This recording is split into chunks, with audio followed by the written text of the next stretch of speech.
Hello and welcome back to part 2 of the ceramics on wood testing video. If you didn't watch part 1, I highly recommend you click on this video and watch the first part before going to this one. So we are back, and as I told you, what I did is I sanded down the pieces of wood and I reapplied the ceramics again, this time using 4 layers for each liquid. For the blacktail, the black wood, the cheap car ceramics, and then the 14 and the 20H car ceramics. I always applied 4 layers to make sure we have the same protection, the same amount of layers on each piece of wood. This time around, I won't test again what we tested already in part 1. I immediately took those pieces, and after they fully cured out, I applied our wear simulation, which, if you remember, is using a polishing pad, and I used the polishing pad only for 2 seconds this time around.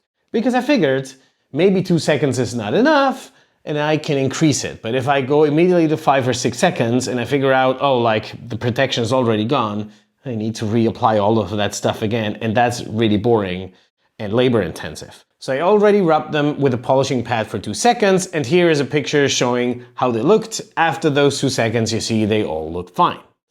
I already put wine on them, and I let the wine sit for 2 hours, and now I'm going to clean it and see if there's any difference between the different ceramics.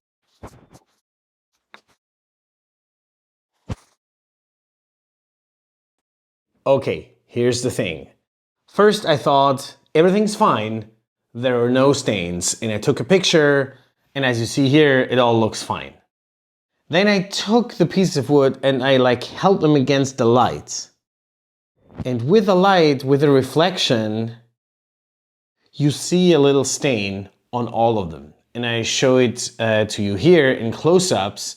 You see that for all the ceramics, the blacktail, the black wood, the cheap car ceramic, the Rentis 14, and also the Rentis 20, you have those stains. Those 2 seconds of rubbing with the polishing pad was apparently already enough to remove some of the ceramics protection and let some of the liquid move into the wood pores. Now I don't exactly know what to do with that, because I think 2 seconds of rubbing with a polishing pad is not that crazy, right? I mean, obviously you could say, okay, it's a very brutal way of simulating wear. Obviously, if you just rub a piece of wood with your clothing or with your hands, right? That's obviously less intense. So I could try to do it all again and go down to 1 second or less, but I kind of feel that misses the point, because it's clear that the ceramics protection is susceptible to wear, right? It also says, to be fair,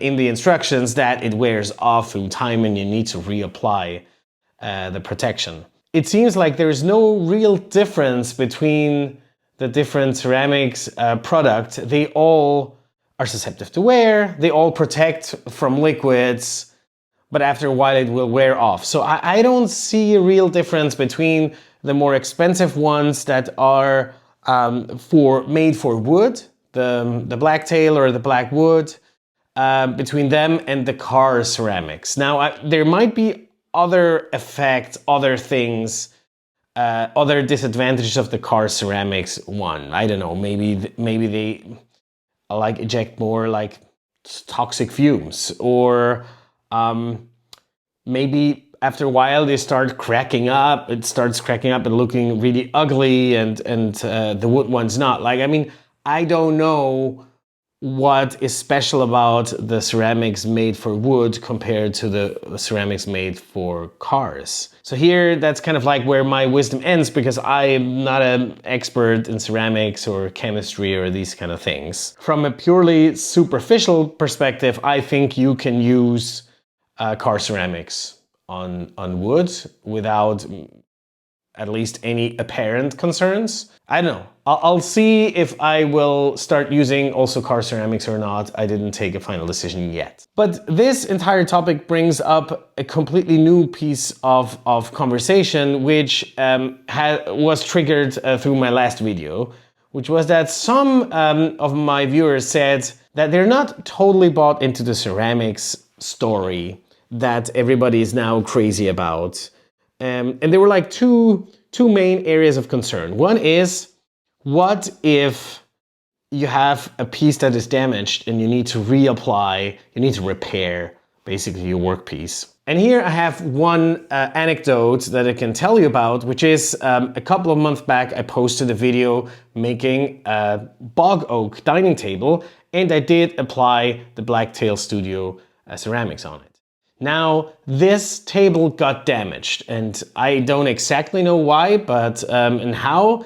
The owners called me and they sent me a picture, and it looked like on one piece, like something white was coming off. I have no explanation if they put something hot on it or if it was just, I don't know, the ceramics that were coming loose, or I have no idea. And so I wanted to repair it.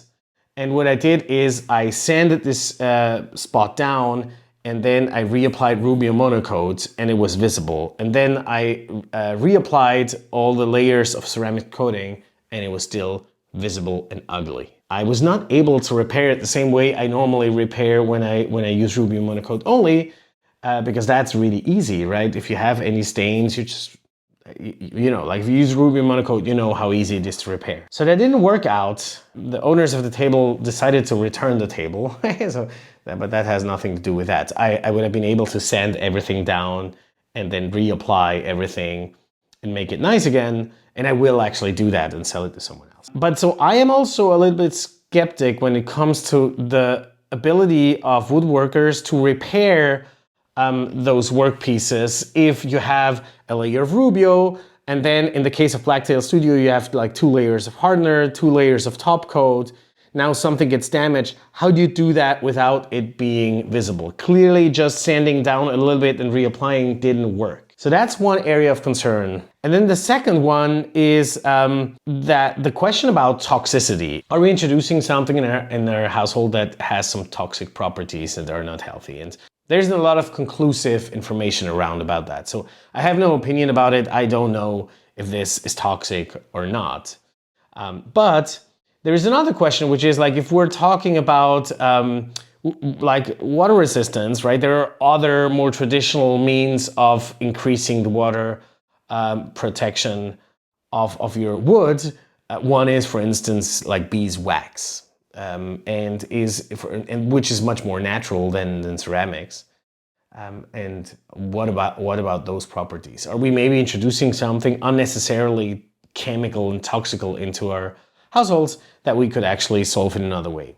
So what I will do is I will make another video testing those things, but this time I'm going to compare the Blacktail Studio liquid, the EN3, to one treated with beeswax, and see what the differences are. And I'm very curious about that.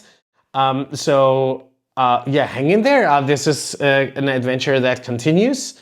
But I will stop this here. I will not try another round of those. I think we're good for now with the core ceramics. I hope you liked this little video. If you did, don't forget to give me a thumbs up and subscribe. If you have any ideas about further things that should be tested, leave it in the descriptions, and see you around.